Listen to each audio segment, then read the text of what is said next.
پاکستان تحریک انصاف کے دور میں جب آئی ایم ایف کے ساتھ انہوں نے پروگرام نیگوشیٹ کیا تھا تو ایک جو ایشو یا کنڈیشن اس پر بہت ٹائم لگا تھا حکومت کو ماننے میں اور کنٹروورشل بھی رہا، اور وہ تھا کہ آئی ایم ایف چاہتی تھی کہ اسٹیٹ بینک آف پاکستان کی اٹانومی دی جائے، اور اس میں پھر ایک اور شرط بھی تھی کہ جس طرح ماضی میں state bank of Pakistan note چھاپ کر حکومت کو قرضے دیتا تھا تو اس پر بھی انہوں نے پابندی عائد کر دی تھی. لیکن اس نئے قانون کے باوجود اسٹیٹ بینک آف پاکستان کو اٹانومی دینے کے باوجود ابھی بھی کچھ ایسا ہو رہا ہے کہ شاید پرانا طریقہ ہی چل رہا ہے. تو یہ کیا سٹوری ہے؟ اور خاص کر کے یہ جو ایک انڈیپینڈنٹ تھنک ٹینک ہے اس نے جو رپورٹ کیا ہے کہ اپیرنٹلی ابھی بھی state bank of Pakistan directly نہ صحیح لیکن انڈائریکٹلی پیسے چھاپ کر کے کمرشل بینکوں کو دیتا ہے، اور وہ کمرشل بینک مہنگے جو انٹرسٹ ریٹ کے اوپر ابھی بھی حکومت پاکستان کو قرضے دے رہے ہیں. کامران، وہ جتنی امینڈمنٹس آئی تھی اسٹیٹ بینک کے قانون میں اس وقت آپ کو پتہ اتنا شور پڑا تھا پارلیمنٹ میں، پی ایم ایل این کی اس وقت اپوزیشن میں تھے، انہوں نے کہا کہ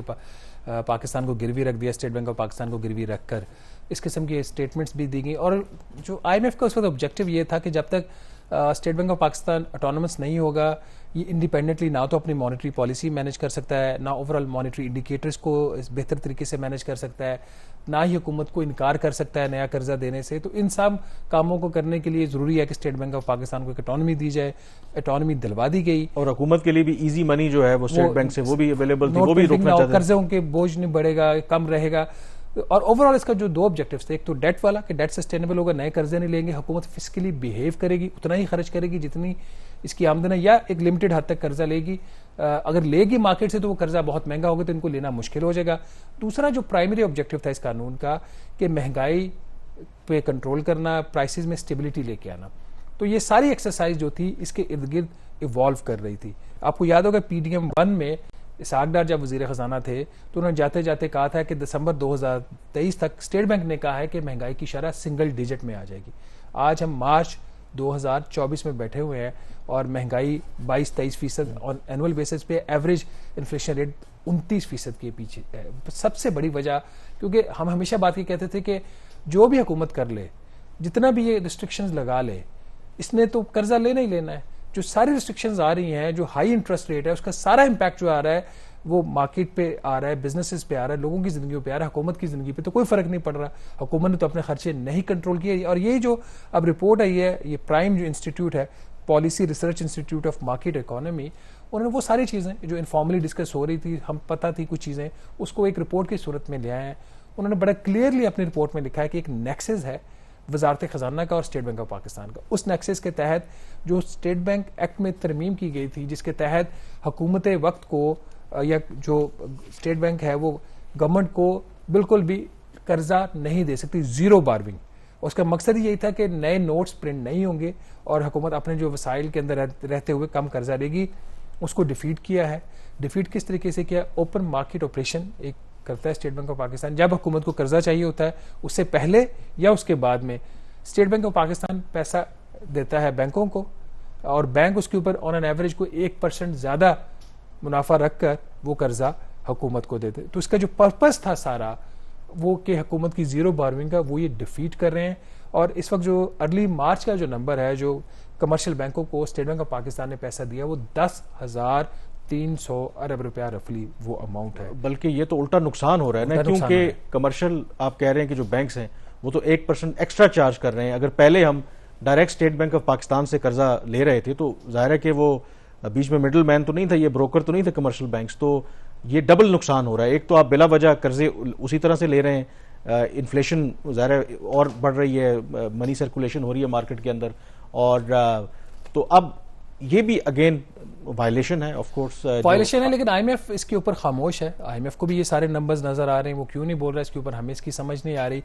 اب اس میں 2-3 نقصانات ہو رہے ہیں. ایک تو آپ نے کہا کہ جی انٹرسٹ ریٹ، جیسے اس وقت اگر 22% انٹرسٹ ریٹ ہے اور حکومت جو اسٹیٹ بینک ہے وہ کمرشل بینک کو لیٹ سے 21.5% کے اوپر یا 22.5% کے اوپر، کوئی بھی ریٹ ہو سکتا ہے، اس کے اوپر وہ اس کو لینڈ کرتی ہے اسٹیٹ بینک کمرشل بینک کو. کمرشل بینک وہی پیسہ اس میں کچھ نہیں کر رہا، وہ اسٹیٹ بینک سے پکڑتا ہے پیسہ، پکڑ کے وزارت خزانہ کو دے دیتا ہے، اور اس دوران اس میں 1% آن این ایوریج وہ اپنا منافع کما رہا ہے. ایک تو اس حکومت کی ڈیٹ سروسنگ کاسٹ بڑھ گئی. دوسرا اس کا جو ایک نقصان ہے، اس وقت جب یہ زیرو بارونگ کی گئی تھی، حکومت کے لیے قرض لینے کا دروازہ بند کیا گیا تھا. تو حکومت کو یہ کہا گیا کہ چونکہ آپ کی بینکوں کے اوپر ڈپینڈنسی بڑھ جائے گی, کچھ آپ کو ایمرجنسی ریکوائرمنٹس بھی ہو سکتی ہیں, تو آپ کم از کم 1000 ارب روپے کا کیش بفر اپنے پاس مینٹین رکھیں گے ہر وقت اسٹیٹ بینک آف پاکستان میں. اور وہ کیش بفر بھی آپ کمرشل بینکوں سے ہی قرضہ لے کے مینٹین کرتے ہو, تو وہ 1000 سے 1500 ارب ویری کرتا ہے, کبھی 800 ارب بھی ہو جاتا ہے. وہ پیسہ بھی قرض پہ لے کے حکومت نے اسٹیٹ بینک میں رکھا ہوا ہے, جی ہمیں ایمرجنسی میں ضرورت پڑ سکتی, اس کے اوپر علیحدہ سود دیا جا رہا ہے. تو اب یہ وہاں پہ بھی نقصان, ہائی انٹرسٹ ریٹ کے اوپر بھی نقصان. جو سب سے بڑی بات ہے, یہ تو آپ نے فسکل ہٹ لے لی, مہنگائی. جب تک منی سپلائی مارکیٹ میں کم نہیں ہوگی, کیسے, جو ان کا اگر مانیٹری انڈیکیٹرز کی بھی بات کرتے ہیں تو کیسے یہ ان کا نظام چلے گا. ابھی جو اس کی وزارت خزانہ کی کل کی رپورٹ آئی ہے, اس میں انہوں نے کہا ہے جی کہ جو ایون کہ مارچ کا بھی انفلیشن کی جو ریڈنگ ہوں گی اراؤنڈ 22.5 سے 23% کے درمیان انفلیشن ریٹ رہے گا. مطلب اتنا ہائی آپ کی انفلیشن جا رہی ہے, اور حکومت ابھی بھی فسکلی بہیو نہیں کر رہی, اور state bank of Pakistan partner in crime بن چکا ہے.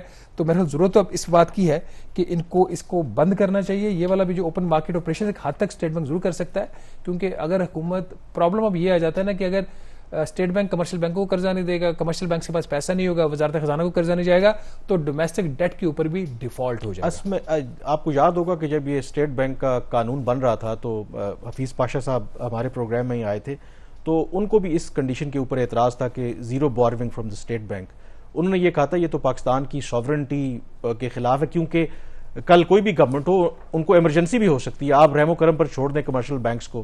تو ڈو یو تھنک کہ یہ جو قانون ہم نے پاس بھی کیا اور اس کے باوجود وہی طریقہ چل رہا ہے, بلکہ گورنمنٹ کے لیے اور جو نیشنل ایکسچیکر ہے اس کے لیے تو مزید مشکلات ہیں, تو شاید اس قانون کو ریویو کرنے کی ضرورت ہے کہ وہ کم از کم گراؤنڈ ریالٹیز کو سامنے رکھتے ہوئے آپ ترتیب دیں, کیونکہ اس وقت پاکستان کی اکنامک کنڈیشنز تو ایسی نہیں ہے کہ آپ اوور نائٹ چیزیں چینج ہو جائیں گی, گورنمنٹ کی آمدن اتنی اچھی ہو جائے گی کہ ان کو مزید قرضوں کی ضرورت نہ پڑے. دیکھیے اس میں ایک ہم نے یہ کہا تھا, اس وقت تجویز یہ دی گئی تھی کہ آپ اس کو بالکل بھی کمپلیٹلی بین نہ کریں, 1 مہینے کے لیے بوروئنگ الاؤ کر دیں, نیٹ بوروئنگ اس کی زیرو ہوگی 1 مہینے کے بعد. اگر گورنمنٹ نیٹ بوروئنگ زیرو نہیں کرتی تو فردر وہ اسے اسٹیٹ بینک سے وہ قرضہ نہیں لے سکتی. تو اگر یہ والی, اور اس کو پیوریٹیو کر دیں, اس کو صرف لا نہ بنائیں, کیونکہ صرف لاز تو آپ کے بہت سارے بنے ہوئے ہیں. اب جیسے اسی رپورٹ کے اندر جو fiscal responsibility debt limitation act کی بھی بات ہوئی, تو اس کے اوپر بھی ان کی ریکمنڈیشن پرائم کی یہی ہے کہ آپ اس میں کوئی اکاؤنٹیبلٹی کا جو ایلیمنٹ ہے وہ ڈالیے, ورنہ F R D L act تو آپ کا 2016 سے وائیولیٹ ہو رہا ہے. قرضوں کی جو اس وقت کی ٹوٹل ڈیٹ کی لمٹ ہے پاکستان کی, وہ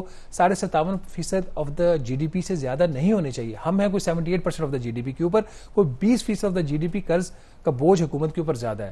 تو جب تک اس کو اکاؤنٹیبل نہیں کیا جائے گا, اسٹیٹ بینک آف پاکستان کی اکاؤنٹیبلٹی نہیں کی جائے گی. اب ان کو کہہ تو دیا کہ پرائس اسٹیبلٹی آپ کا پرائمری آبجیکٹو ہے, اس کے باوجود مہنگائی بڑھ رہی ہے 21, 22, 23%. اگلے سال کا بھی جو انیشل نمبر آ رہا ہے, جو ٹارگٹ بھی کرنے جا رہی ہے, وہ 11% کا آ رہا ہے انفلیشن ریٹ کا, تو وہ بھی ڈبل ڈیجٹ میں 11 ہوتا ہے نہیں ہوتا. آج تک ان کے تو اہداف حاصل نہیں ہوئے. پھر ایک اور جو چیز اس کے اندر ہے کہ چونکہ اس کا ایک اندر ناظرین ایک اور بھی ایشو ہے اس کے اندر, اسی رپورٹ میں اس چیز کا بھی کہا گیا ہے کہ جو ایکسچینج ریٹ ہے وہ بھی اسٹیٹ بینک آف پاکستان اس طریقے سے افیکٹولی امپلیمنٹ نہیں کر پائی, کہ جو اسٹیٹ بینک کی پالیسی تھی کہ اگر شرح سود زیادہ ہوگی 22% تو مہنگائی بھی کم ہوگی, اور ایکسچینج ریٹ کے حوالے سے بھی تھوڑا سا اس لیے ان کو بینیفٹ ہوگا کہ باہر سے انفلوز کو اٹریکٹ کرنا جو ہے وہ آسان ہوگا. وہ کام بھی نہیں ہو رہا.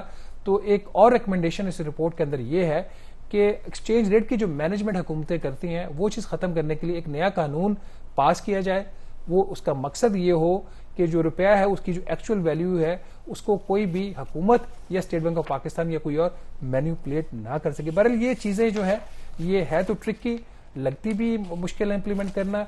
کبھی نہ کبھی تو حکومت پاکستان کو سٹارٹ لینا پڑے گا. جیسے وزیر اعظم شہباز شریف صاحب نے آج بھی کہا کہ ان کا 5 سالہ انہوں نے پلان بنا لیا, اس کو اب امپلیمنٹ کرنا ہے. تو اس میں جو کی آبجیکٹو یہ ہو گیا تمام ادارے جو ہیں وہ اپنی اٹانومی میں رہتے ہوئے صحیح کام کریں. اس طرح کے جو چیزیں ہوتی ہیں کہ قوانین بنا لیا اس کو ڈیسیو کرنا, یا قوانین بنا لیا ایک ایسا قانون جو دوسرے قانون کو کانٹراڈکٹ کرتا ہو, یہ چیزیں نہیں کرنی.